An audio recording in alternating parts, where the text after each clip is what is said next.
మరి ఈ రోజున జైలు నుంచి బయటకు వచ్చిన కవితమ్మ తన ఆవేశాన్ని, తన యొక్క ఆక్రందన్ని, తన యొక్క కోపాన్ని, కక్షని అన్నిటినీ చూపిస్తూ, నేను నా కొడుక్కి 5.5 నెలల పాటు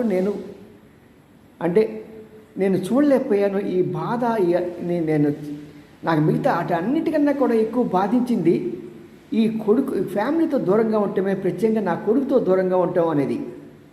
అక్కడే ఆమె చిన్నతనం తెలిసిపోయింది. అంటే ఎప్పుడైనా సరే రాజకీయాలకు అంకితమైన వాడు తన ఫ్యామిలీ కాదు, తన ఇది కాదు, తన ఆరోగ్యం కాదు, తనకి ప్రజలే ముఖ్యం, ప్రజల కోసమే నిలుస్తానని చెప్పాల్సిన ఆ వ్యక్తి అటన్నిటిని కాకుండా నా ఫ్యామిలీకి దూరపరిచారు, వాళ్ళకి సరైన సమయంలో నేను నా శిక్ష వేస్తాను. ఏంటి శిక్ష వేసేది? ఏం తల్లి ఇంకా